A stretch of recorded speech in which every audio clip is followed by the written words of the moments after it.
opening day, I knew it was special. Everybody had a buzz. The fans had a buzz. I mean, the players had a buzz. The trainers had everybody had a buzz in the locker room.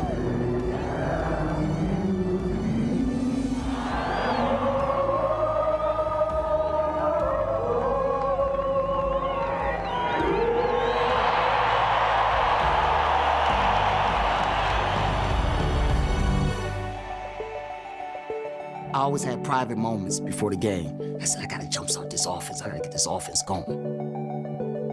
That's all I was thinking about. So the first at bat to me was just trying to make something happen, get on base. The payoff pitch swung on, a fly ball to left field and deep. That one's going way back, and kiss it goodbye! You never know who's going to go out and go be the hero with a big home run. It's just the excitement of the unknown that keeps bringing you back to the ballpark.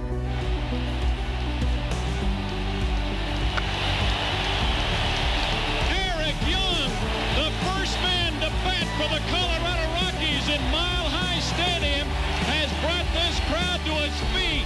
The inclination is you just think, well, they've had a baseball team for 30 years. It just kind of happens, right?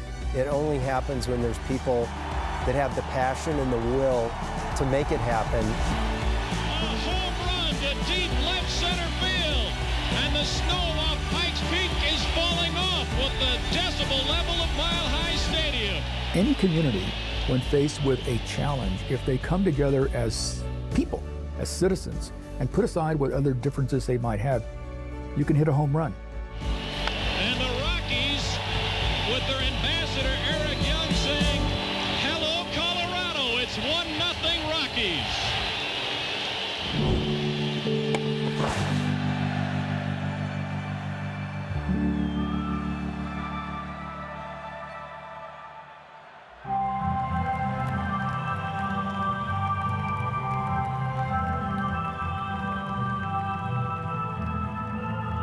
Baseball is truly as old as the city of Denver. The very first field was right in front of where the Capitol is today. That was in the 1860s. George Tebow founded the Denver Bears around 1900, and the Denver Bears were the city's team. I remember my dad used to take me to see the Denver Bears when I was a little girl, and I think it started from there then, with everyone wanting Major League Baseball here. My first memories of going to Bears games were at Merchants Park, which was located out on South Broadway. I remember we used to take the 5 streetcar down there. A lot of kids in the neighborhood liked to go to the games. When you walked into Merchants Park, it smelled like a ballpark with the hot dogs and the food and the popcorn and peanuts and what have you. And we were getting 16,000, 17,000 people. You could see that it was a baseball town. The New York Yankees were the primary team, and we were a farm team for the Yankees for years. Whitey Ford and some of those guys came through Denver, and they were kind of my idols when I was growing up. Bob Housen, the owner of the Denver Bears, was never thrilled with the playing surface of Merchants Park. He wanted a nicer field. He wanted the nicest ballpark you could imagine. And that's what led to us having Denver Bears Stadium. Bears Stadium was the home of the Denver Bears up until 1960, when the Broncos then began to play at Bears Stadium. I used to go to the Bears games, and when I would talk to my friends, they would say, why don't we have a Major League Baseball team? Because we had a Major League Football team, a Major Basketball team, but there was something missing.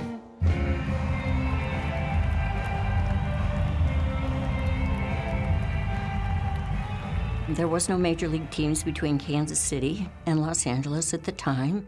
And that is a big, big area with a lot of fans starving for baseball. There was talk that there'd be a professional team, but we didn't really. I mean, what are the chances? There's so many other cities that were bigger than we were. The biggest issue we had is getting Major League Baseball to finally say, we are going to start a process to determine what cities are going to get a team. We got all the clippings from all of the many states that wanted to expand. There were 30 different cities. So 30 cities meant what? Meant a lot of senators.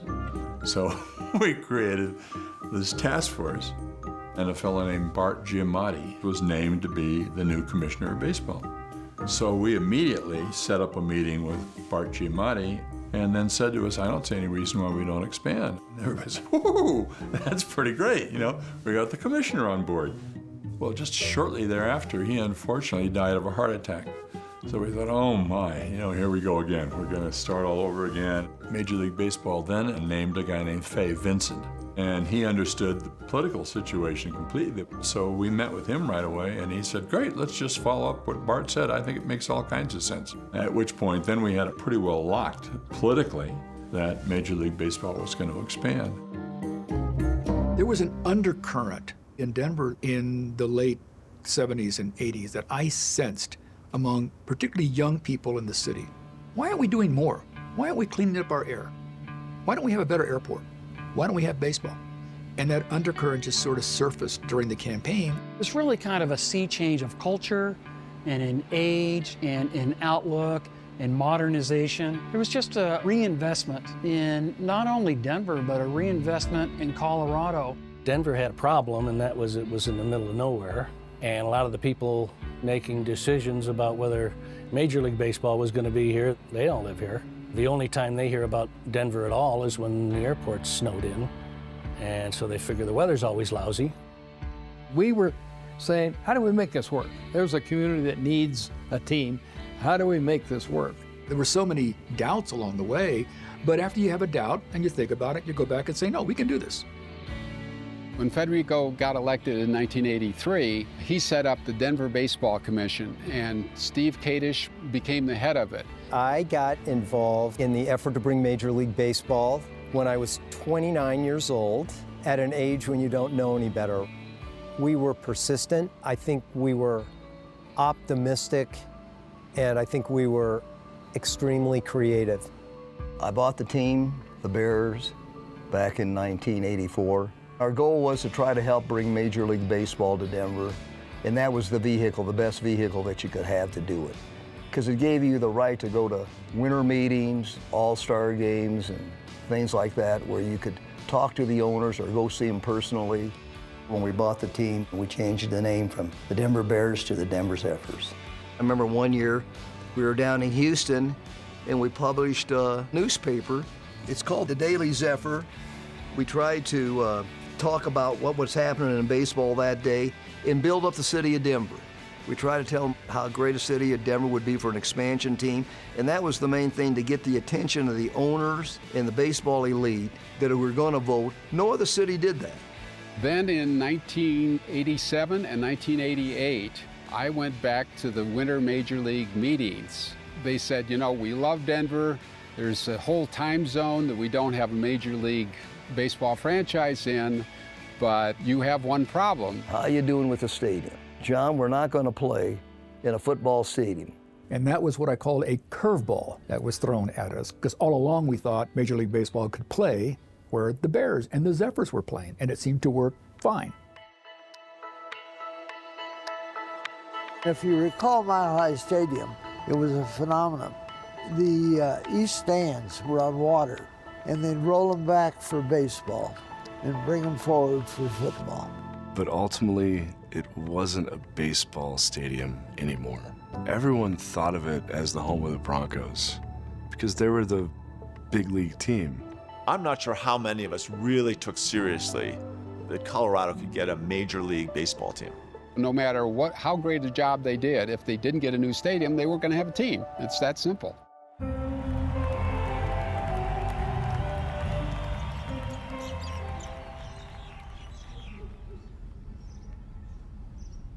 It was a morning just like this back in 1988 on the Highline Canal, and I was running, and I was thinking about election results from the evening before.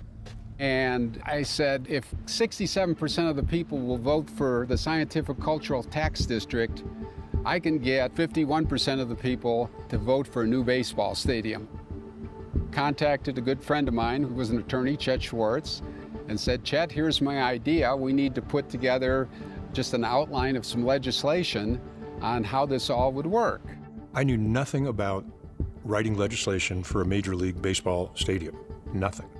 I got a call from Neil Macy, and he said he had an idea of how we could bring Major League Baseball to Colorado. And it would only entail passing a tax for 0.1% or a penny on $10. When Kathy agreed to take the bill, it was a long shot. In '85, basically, we sort of went off a cliff in Denver with the oil bust, where oil prices went to $17 a barrel, and all the oil companies moved out and the offices became vacant. I can remember in '85 that more people left Denver than came to Denver, and it was really depressed economically. Our unemployment rates were at 9.7. We had the highest foreclosure rates in the nation. We had the highest business failures. It was definitely dire economic times. Our goal was to figure out the substance of the financing as to how we really could make it work, something that would be an acceptable plan for the voters, because we knew it had to go to a vote. This was a very novel concept at the time. You have to understand that most sports facilities, take McNichols or Mile High Stadium, those types of facilities usually were a local government type of deal. So how do you create this kind of novel district that would build and operate a baseball stadium when you don't really have much to go on? We didn't know how much the franchise would cost. We didn't know how much a stadium would cost. We didn't know where it was going to be located. So we had to do a lot of guessing. We spent the next 2 years working the legislation through the process so it could go on the ballot for voter approval. The biggest naysayers that I worried about were in this building. To many of those folks, it was a tax is a tax is a tax. It was the topic of the day. Baseball was more of a little bit of a money issue and then a little bit of a fan kind of issue. And you just had people going back and forth on that. You know, we'd love to have baseball, but have somebody else pay for it. All we're doing is making a commitment that if, in fact, Major League Baseball will award us a team, that the taxpayers are, in fact, ready to construct that stadium. But no team, no tax. We started up with the Colorado Baseball Commission. We were just working to get everybody together to get the voters to approve it. The theme of the campaign was, it's only going to cost you a penny on $10. This was a nightmare because we had no money. If we can't change the situation, we're not going to have a stadium campaign. Both papers had covered this. It was on the front page. It was in the business part. It was even in the sports section of the newspaper about this huge jeopardy that the stadium district was put in after the campaign team had announced that they can't raise any money. And the next week, a check shows up in the office for $100,000. And it was from Bill Daniels, and it had like one of those little notes attached to it, you know, from the desk of Bill Daniels, and it said, I saw in the newspaper that you were having trouble raising money, and maybe this will help. And it was that first check that really started everything going. We deserve Major League Baseball. If you're for baseball, please sign. The process is basically take the 80,000 people, send them a couple postcards that tell them exactly where they need to go vote on Election Day. The key part of our volunteer activity was the Ironing Board Brigade. This is where all of our volunteers would show up at all of these outdoor events throughout the summer, and they'd pop open these ironing boards with a little sign on it saying, help bring Major League Baseball to Colorado.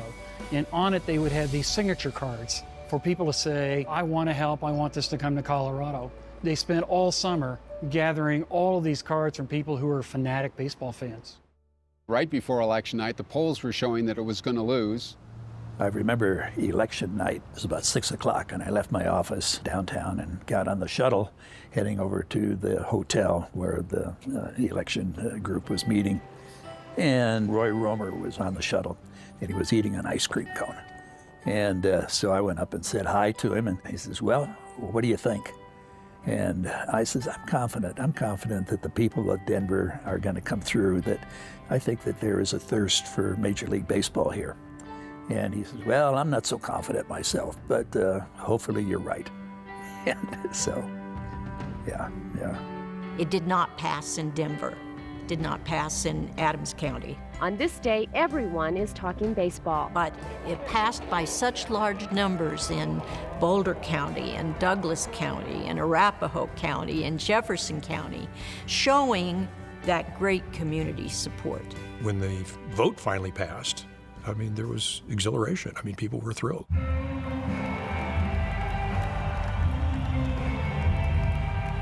Once the election had passed, then there was another group charged by Governor Romer for sort of taking the lead and finding an ownership group, which was a big challenge. We then had to have a pre-negotiated lease so that Major League Baseball understood what the stadium district was going to have had negotiated with this ghost of an owner. When I was governor, this was a Republican state, and we did a lot of stuff, but you don't do it unless you cooperate, and you got to find a way to mix.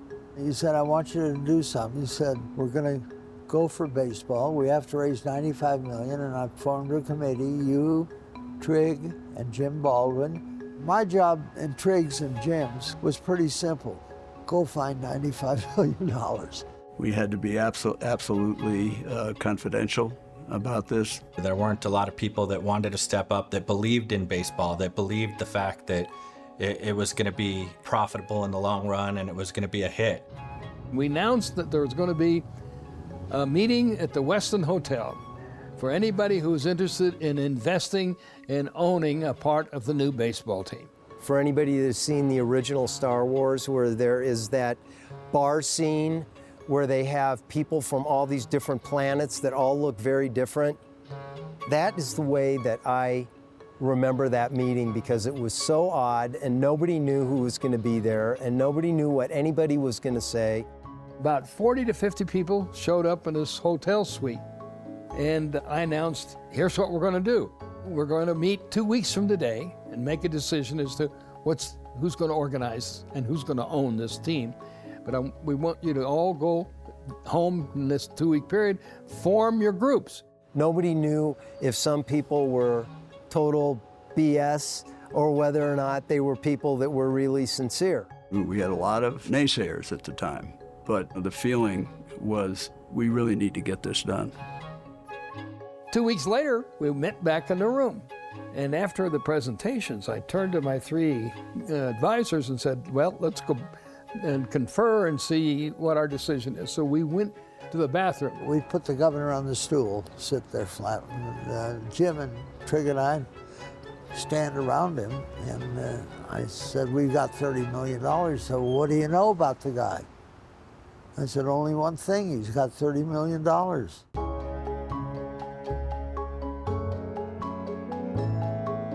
The structure of many Major League Baseball teams is that you have a majority ownership group, then you have a minority ownership group. The majority ownership group consists of 51% ownership. That originally was Mickey Monas and his father, John Antonucci and his father, and a man named Kari Taraj. It was a soap opera in the early days with some of the ownership that was from out of state. Why they picked 3 guys from Columbus, Ohio, or wherever in Ohio, to be the general partners of a team in Denver, I never really understood. A smaller portion of the majority ownership group was Orrin Benton, Jerry McMorris, and Charlie Mumford. Jerry was tasked with raising enough money to get the team here. So Jerry actually came to my father at the time and said, why don't you buy into the Rockies? And he said, nah, I'm too old. But he said, why don't you talk to my 2 sons? So Jerry talked to me and he talked to Charlie, and I asked Jerry a lot of questions like, what is a limited partner? What do you do? Who's in control? And I said, that just doesn't seem that fun to me. We now have the structure, I think, that we can put together a complete package, and we hope to be a winning package. Coors and the Colorado Baseball Partnership have reached a binding agreement that includes a very comprehensive naming, signing, media, marketing, and merchandising package that commits over $30 million. Pete got a hell of a deal, I will tell you that. But you know what? I wouldn't have it any other way. Coors Field, what else would you ever call it? You know, can you imagine anything else?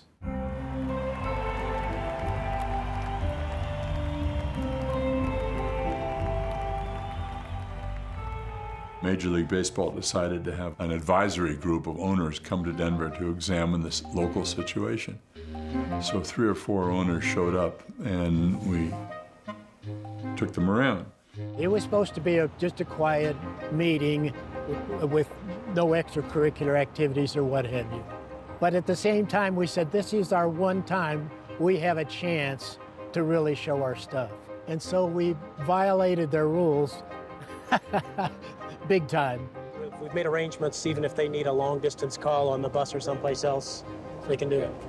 Big deal. Good. Well, you guys have done a great job. This is super.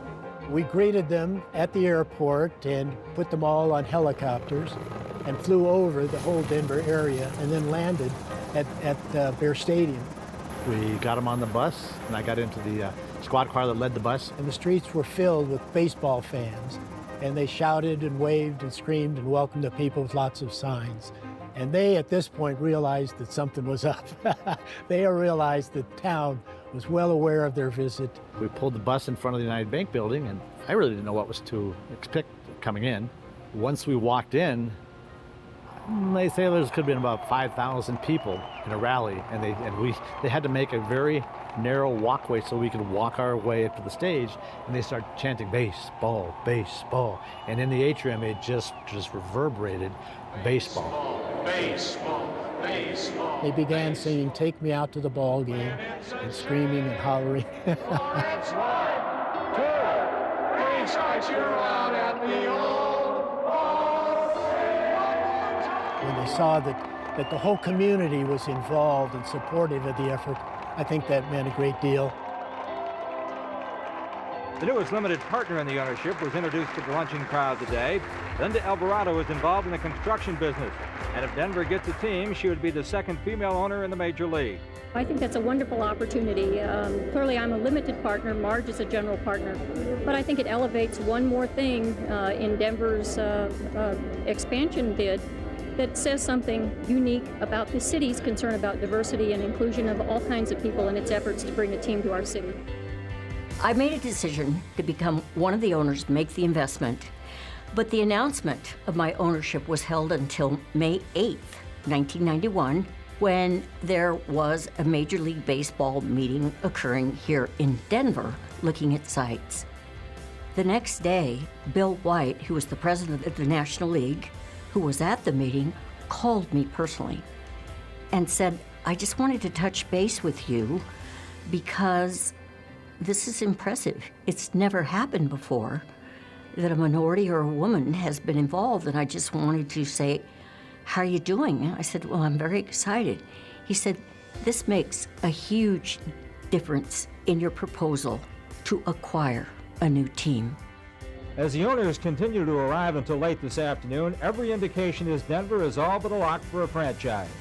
I think Denver and Miami are going to be approved by these two leagues in very short order. What's your advice to the fans in Miami and Denver as they await this? Buy your season tickets.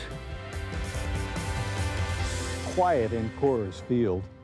If the ghosts of the future were here now, they would know better than we the historical significance of what happened today. It won't be long now. Listen. He goes with the heater. It's well hit to right field. This one is out of here. Ron Mitchell, 9 News, July 5th, 1991. Major League Baseball finally announced on July 5th, 5 days after I left office, that we were getting a Major League Baseball team. So I'm here to congratulate all of you on the work you've done and to tell you officially that at 10:40, it was a Mountain Standard Time, Mountain Daylight Time, you became officially a member of the National League. We're probably...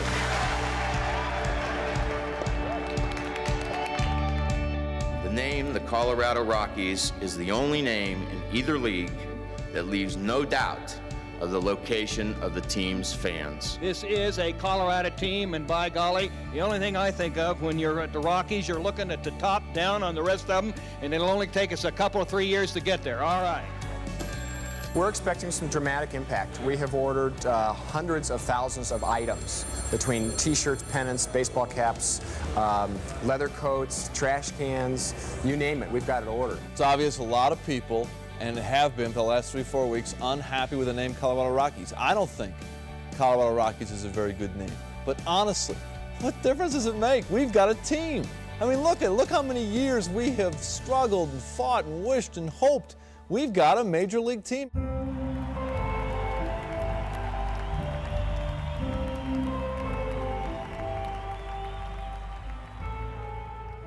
The 3 sites were what is now called the Pepsi Center or the Ball Arena. There was another site directly south of Mile High Stadium, now Empire Field. And then we were negotiating primarily with this site, which was owned by Union Pacific. And Union Pacific, for the most part, had all the land minus about 10 other smaller property owners. The location for Coors Field made the most sense, one, because of the centralness to the Front Range, but also the land was less expensive. We're in lower downtown, and it's known for its industrial buildings. It's a 22-block historic district that protects all the historic buildings and ensures that new buildings are built in the same spirit as the historic buildings. I came out to Colorado as a geologist, and when our company got sold and we all got laid off, I was out of work for a couple years and ended up starting the Wine Coop Brewing Company with several partners. We opened in October 18th, 1988, when the rent here was $1 a square foot per year. When I started trying to sell this real estate in lower downtown, there hadn't been an actual sale from a private party to another private party. It had only been foreclosure sales for 18 months. No one had opened a restaurant in downtown Denver in 5 years, and there wasn't any economic activity. I remember we'd come down here on Saturdays and Sundays, and we'd sit out on the loading dock right on Wine Coop Street and look at tumbleweeds blow down the street. But there was a certain beauty there and a sense of potential. I was 29 years old maybe when I first started the project. I remember just thinking, people look at me and think I'm too young to do a baseball stadium. It probably took me an hour and a half or so to draw this on tracing paper, and we had little colored pencils that you'd sharpen and make sure that's the right color. 3, 2, 1, pull!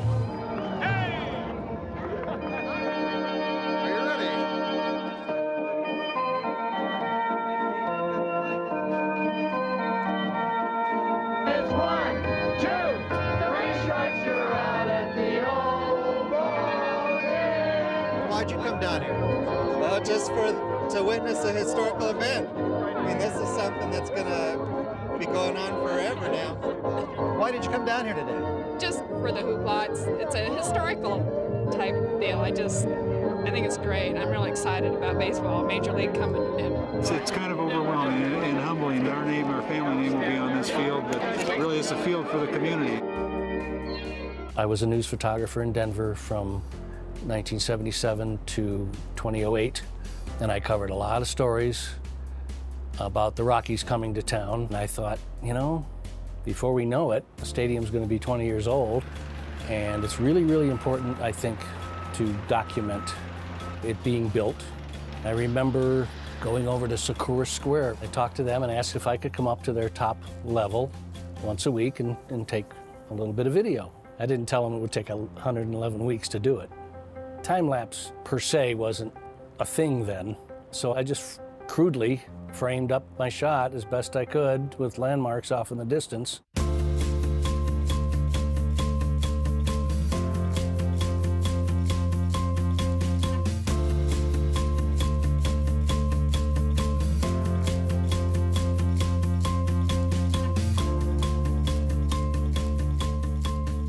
We had one goal and only one goal, and that was to open on time. No one was going to remember anything else if we didn't open on time.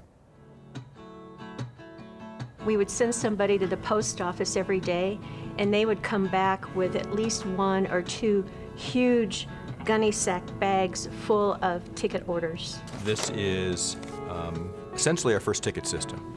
So when we were contacting season ticket holders, there was a room and there was we called it the war room. The war room. There was a handful of us that were on the phones, and we were contacting all of our season ticket holders in priority number order and asking them where they wanted to sit. In the summer of 1991, Major League Baseball announced that Colorado was going to get an expansion franchise. I said, I'm going to get the PA job for that new Colorado team. I began sending packages to the Rockies. I think the first one that I sent was a mock starting lineup. I sat down and I picked out 10 names at random, and I had Anders Galarraga playing first base, and I had Dante Bichette playing in the outfield. And they ended up becoming Colorado Rockies. And every month I would send them something. Still hadn't heard anything. I thought, well, there's no way this is going to happen.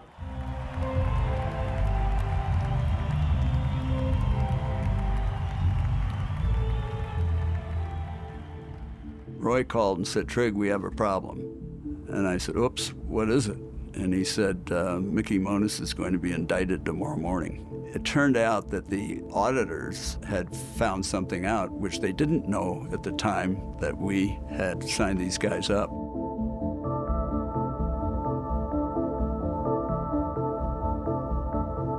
I was worried about it because it was fragile, and it was a while before it stabilized.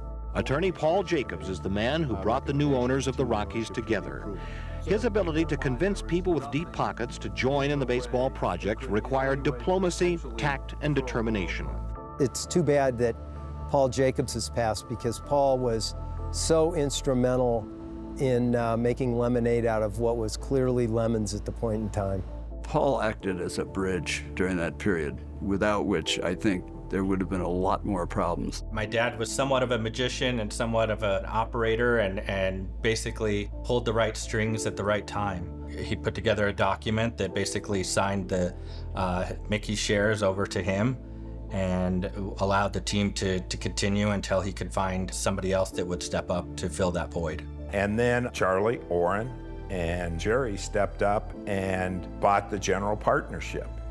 How's it going? Thank you. I never dreamed I would get to where, you know, I'm the majority owner and running the club or anything like that. That really never crossed my thought path, and somehow it got to be me. On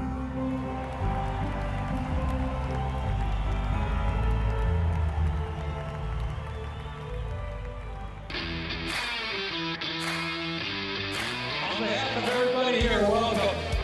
Well, thank you very much. You say I'm ready to play right now. I think that goes for all of us. Andres, congratulations. We're glad you're here. I become a part of the Colorado Rockies from the MLB expansion draft in 1992, and that was the Florida Marlins and the Colorado Rockies. To be honest with you, I want to go to Florida because I was scared for the cold. First of all, I had to get, pull out the map.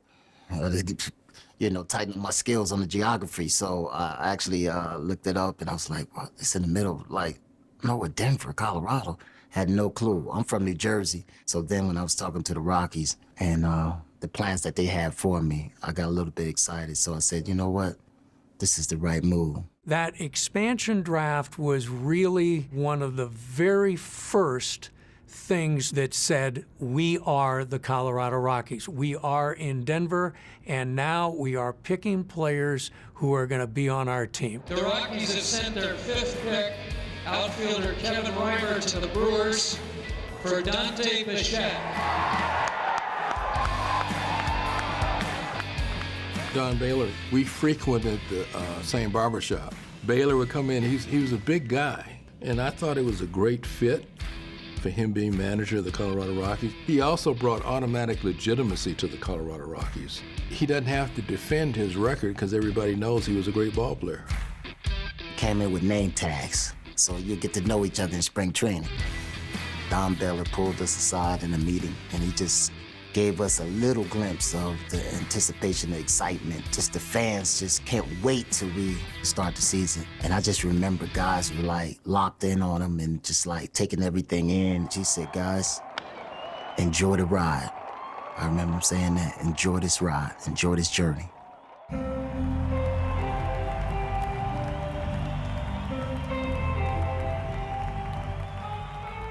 After years of waiting, Denver is a major league city.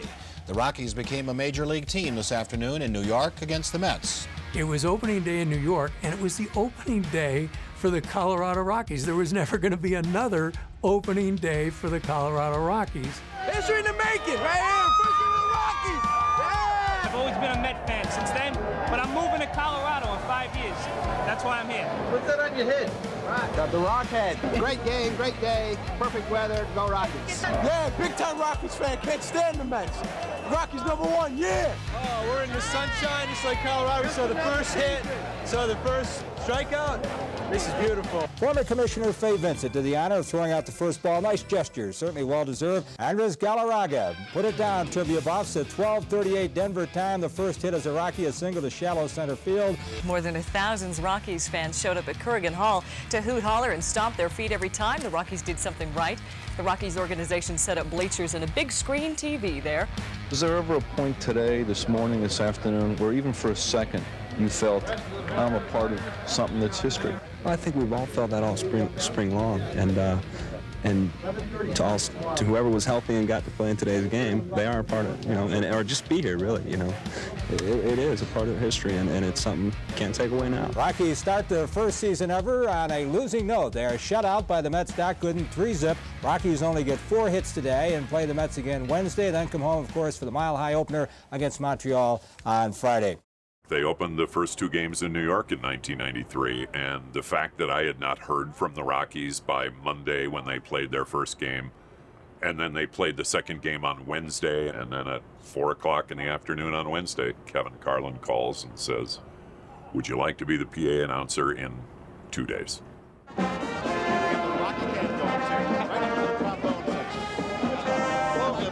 Parade is coming up, and the floats today will represent the 7 games of this inaugural series here at home.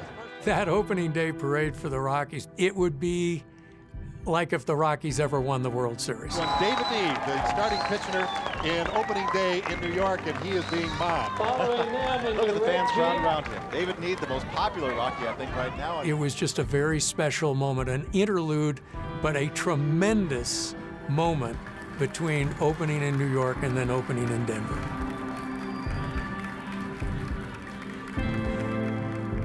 I didn't sleep the night before, and so coming to work, thinking everything was going to be fine, hoping everything was going to be fine. But you're opening the gates to let 80,000 people come in. You got temporary seats that you are keeping your fingers crossed that the fire marshal is going to approve. Fortunately, they did the morning of. Rocky Mountain baseball fans have been waiting more than 30 years for this day. We got here actually about 20 minutes after 10 this morning. Wanted to make sure we get in the parking lot. Going into, the parking lot, I said, oh, man. It seemed like it was more people than when I played college football at Rutgers and coming, before the game, and then you see everybody tailgating. It was bigger than that, and they were yelling already. To experience 80,000 fans in Mile High on opening day was, that was unreal. That was unreal. That was an unbelievable feeling, man. The noise at the ballpark and all the fans in the city was very excited to have a major league team. I remember Don Baylor talked to us before the game and said, "You guys go out there and do your thing, play hard, and enjoy yourselves." We play in front of these beautiful people here, beautiful fans, and do your best and have fun.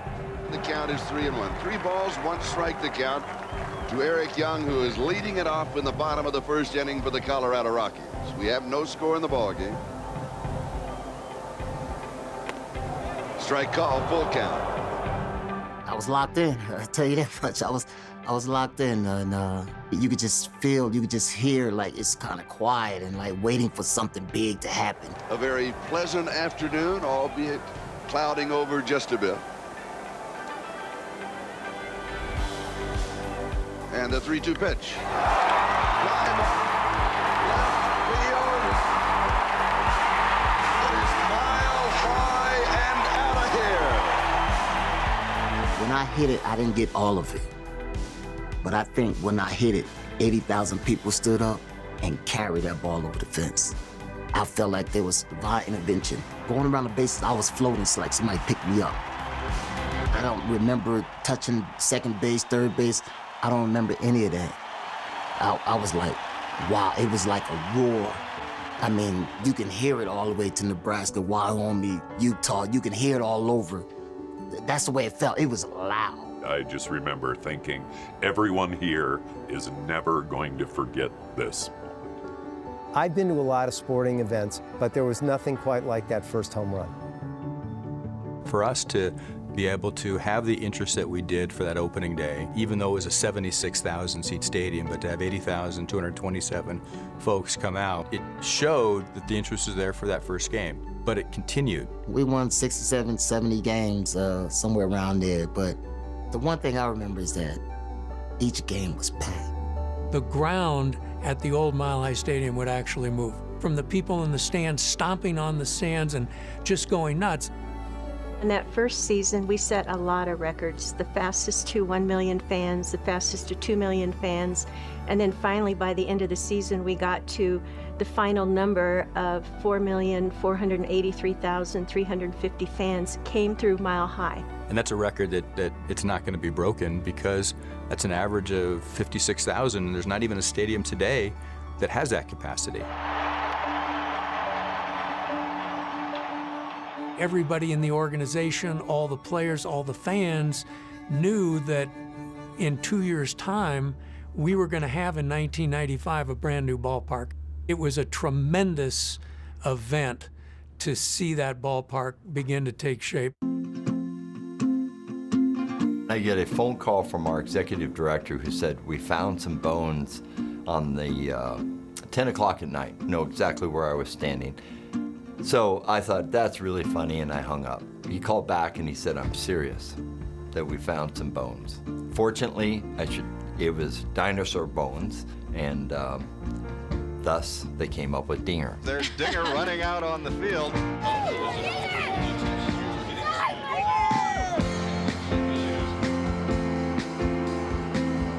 This is the skull of a triceratops. They're, one of the biggest animals that have really ever walked the earth. This is like Dinger, but not Dinger itself. Unfortunately, Dinger isn't quite as complete as this wonderful fossil here. This is the fossil of Dinger. And so this is a fossil that was found in 1993 by a construction worker near home plate. The fossil of Dinger isn't that extraordinary. The discovery of it in a stadium is extraordinary.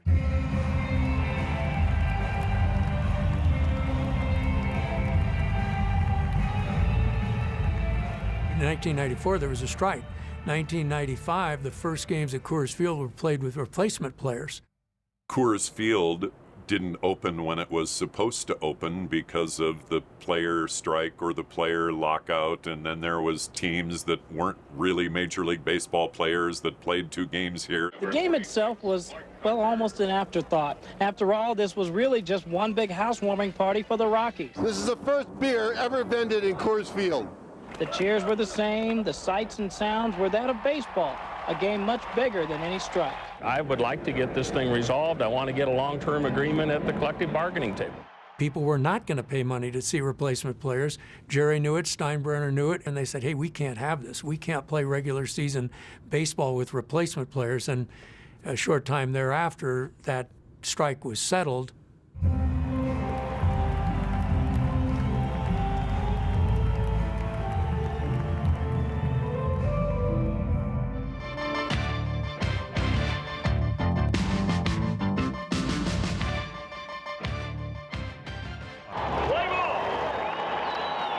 Up this morning and I was just shaking, and that was my goal today. What? To be the first fan in Coors Field. That day particularly, having an opportunity to just kind of absorb the result of a lot of really hard work, dedication, perseverance. It's like getting your favorite toy for Christmas. I think it's gorgeous. Spectacular. Awesome. Convenient. Come on. Coors. Baseball. Let's open this place up.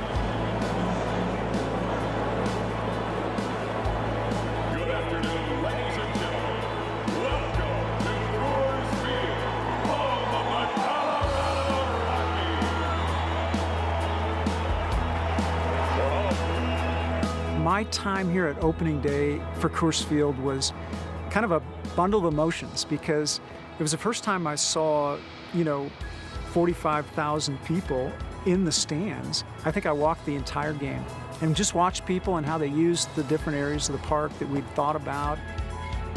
2-1 to the dangerous Dante Bichette. A high drive, way back, and there's the storybook ending for the Rockies. The Rockies have won it on a home run by Bichette at last. When Dante Bichette hit his home run, I think there'd been a rain delay. It was cold. Out of the 50,000 seats, there may have been only 25,000 people left in the ballpark by that point. And I remember thinking then, there's going to be 100,000 people that swear they were here for Dante Bichette's home run. Yeah, it was a no-doubter, which made it even better because, I would have hated had to sprint down the line hoping it goes over. I hit it and, gave it the fist pump, and I knew it was gone. We jumped up, ran on the field, and I ran into the locker room. It was cool. What a great opening day. And so after all of that, it'll be a game that they'll never forget here in Denver. That was great times. I mean, we have a great lineup. Way to go, Vinny! It was a great experience to be part of that era with the Blake Street Bombers. The Blake Street Bombers, man, they were a group of guys who could really hit. You definitely needed a call to announce a Blake Street Bomber home run. Mine was, Dante swings, that ball's going, it ain't coming back. Deep drive, left field, that ball's going, it ain't coming back, Rockies win the game. You just go down the list of Blake Street Bombers, and every time they were at the plate, you genuinely felt as a kid like they're supposed to hit a home run, and if they don't, I'm disappointed. But they created that. The fans made us feel like we were the only team in town. And we talking about a Bronco City. This stadium was an advantage for us. Like, we really felt that way. Like, you're able to make eye contact, you're able to talk to the fans. One of my best memories when we clinched for the first time to go to the playoffs, when we clinched the wild card here against the San Francisco Giants. And the big cat catch a ground ball, and when he stepped on first base, and everybody were jumping because it's the first time we went to the playoffs. That was a great accomplishment because only the third year in the league we went to the playoffs. This is why I love it. This is, 50,000 people still here. They're going nuts. They're going to go nuts for a long time. This is awesome. Lodo. Yeah. Lodo. Lodo. Lodo. Why Lodo? Because it's next. I love it. Lodo. One more time. Lodo! As in lower downtown. Denver's hottest and hippest place to be these days. It's perfect. It's fabulous. It's huge. As in huge business. Stacks and stacks of glasses served out beers and margaritas up and down Lodo's bars and restaurants. By the time Coors Field opened in '95, we were already pretty successful, but our sales went up 50% all summer. The astonishing thing was in October, November, December, our sales never went down. In other words, all the people that had walked through lower downtown to see baseball, really, they also got to see and experience Lodo and say, this is cool, and I want to bring my friends, and I want to come here. And so it was the greatest marketing tool probably in the history of the city, and it transformed forever Lodo. It is still amazing to me to think that at one time it was the dregs of Denver, and you see what has happened to that whole lower downtown Denver area. The streets are full of people, all down there celebrating baseball and getting together and communicating and having a great time. It has surpassed many of my expectations in a very positive way. Yes, we still have challenges today. We always will have challenges.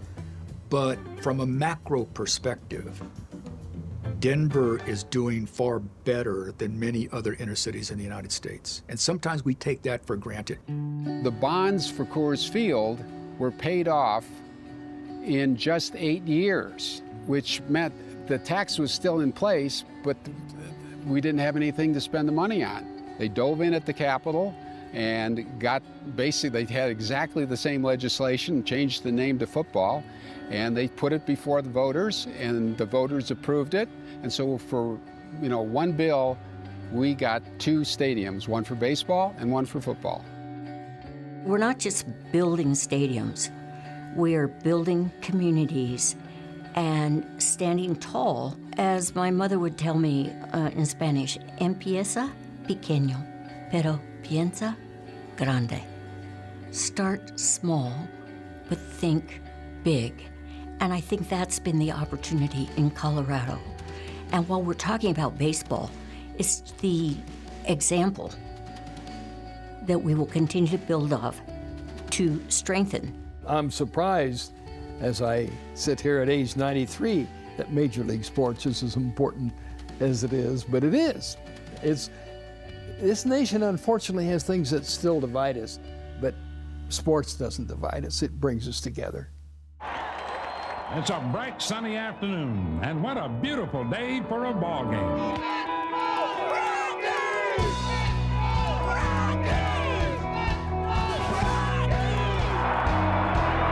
Rip, base hit.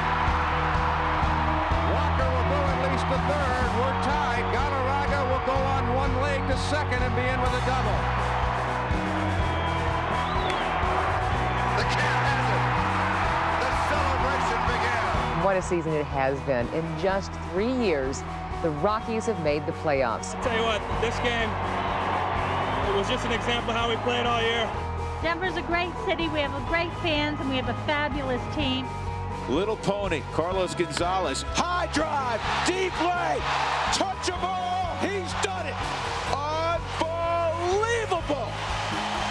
6th career cycle in Rockies history. 3-run bomb. Welcome to the big leagues, Trevor Story. I've got goosebumps. High fly ball, deep left field. Way back. Oh, Rockies winner. How do you like that? Oh, and by the way, that's a cycle. 1-2.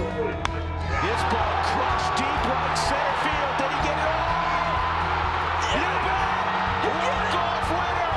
Chuck Nasty. Baby, what a win. Line drive, left field. Fair ball. There it is. Wouldn't you know it? Number 2,500 is a double. Boy, October finds the most unlikely heroes. The Colorado Rockies have gone on the road and defeated the Cubs to move on to the division series. And there will be Rocktober in Denver this year. Check swing roller. Tulowitzki. Colorado's the National League champion.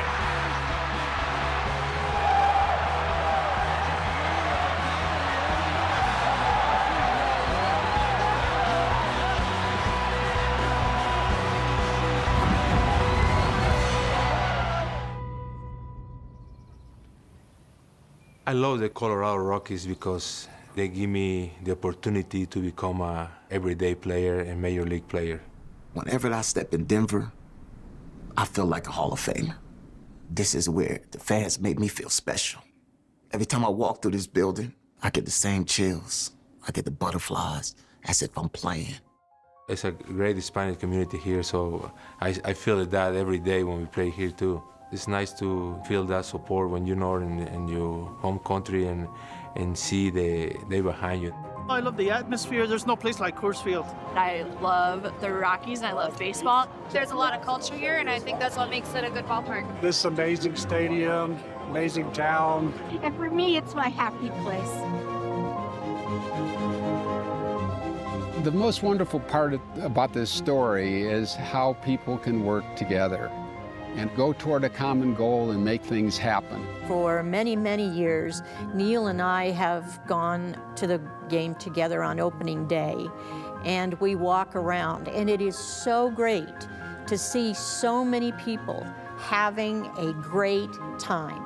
Coors Field is such a magical place. It gets people together, it gets longtime friends together, it gets family members together.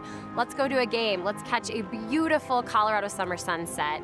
Let's watch baseball, let's drink beer, let's have a hot dog, let's do all the things. It's community, it's big moments, it's the roar of the crowd. You see all the people, you see all the faces, you see, everybody, you give them a little fist pump now. And walking into that stadium and walking down to your seats, it's pretty amazing. Coming here is almost like coming home. It has a great feel to it. The fans are always making noise and always cheering more so than anywhere else. It's hard to believe it's the third oldest ballpark in the National League. I mean, you go, okay, there's Wrigley, and there's Dodger Stadium, and then Coors Field, really? Whether it's a packed house, a sold-out crowd, or a handful of people that stuck around on a double-header day that ended with a rain delay.